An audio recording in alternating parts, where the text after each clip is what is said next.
আমরা অনেক সময় দেখি যে মজা করে অনেক ধরনের কথা মানুষ বলে, যেমন বলে নাটক করো না, আবার বলে নাটক কম করো। তো এই যে নাটক করার কথা বলে বা ইয়ে করে, আপনি এখন সিনেমাতে বেশি মনোযোগী দিচ্ছেন বা সিনেমাতে আপনাকে বেশি পাওয়া যাচ্ছে, নাটকে খুব একটা পাওয়া যাচ্ছে না, কি আপনাকেও কেউ এরকম কিছু বলেছিল নাকি? না, না, এটা যেটা আপনি বলছেন সেটা তো ওই যে এক ধরনের ট্রল করে বোধহয় যে নাটক কম করো করো প্রিয়। প্রিয়, হ্যাঁ। হ্যাঁ, হ্যাঁ, এরকম।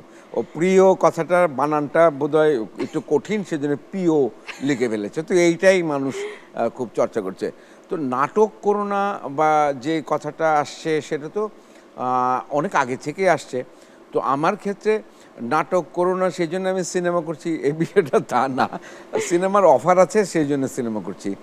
আবার সিনেমার অফার যখন কমে যাবে তখন আবার নাটকে ফিরে যাব। নাটক এখনও করছি আমি, স্টেজেও করছি, টেলিভিশনেও করছি। তো নাটক যে করছি না তা তো না।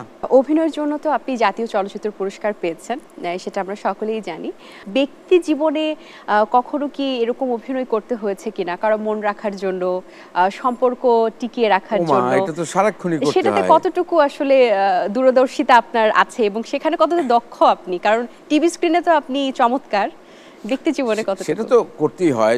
আমার ৩২ বছর ৩৩ বছরের বিবাহিত জীবন চলছে। তো এর মধ্যে যদি অভিনয় না করা যেত তাহলে তো এতদিন টিকা যেত না।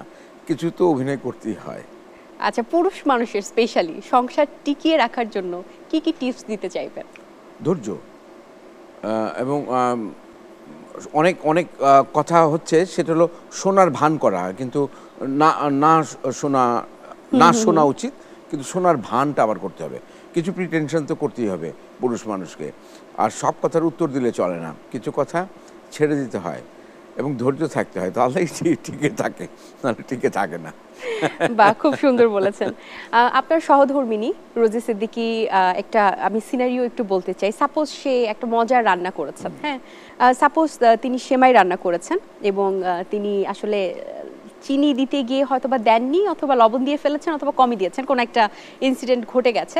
সেক্ষেত্রে আপনি খাওয়ার পরে আপনার রিয়াকশনটা কি থাকবে? খুব খারাপ রিয়াকশন দিই, কারণ এটা রোজির কাছ থেকে একদম আনএক্সপেক্টেড। ও অনেক ভালো রান্না করে, কিন্তু সেই জন্যে যে এটাতে ছাড় দিতে হবে না, আমি ছাড় দিই না।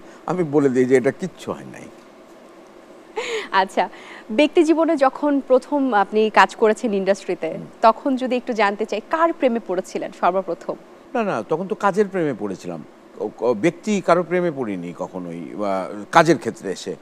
তো কাজের প্রেমে পড়েছিলাম যে এই যে লাইট, এই যে ক্যামেরা, এই যে ডিরেক্টর যারা কাজ করছে আমার সঙ্গে, এই যে এনভায়রনমেন্ট, এই যে কাজ করার একটা প্রবণতা, এবং আমি কাজটা ভালো করতে পারলে একদিন আমার অনেক সুনাম হবে, আমাকে মানুষ চিনবে, সেইটার প্রেমে পড়েছিলাম। কিন্তু এর ব্যক্তিগত প্রেম তো খুবই একটা সংক্ষিপ্ত এবং খুবই ছোট একটা জিনিস। বৃহৎ প্রেমে পড়েছিলাম, এবং বৃহৎ প্রেমে পড়েছিলাম বলে আমি আমার অভিনয় জীবনে ৪০ বছর অতিক্রম করছি। ঠিক, একদম ঠিক।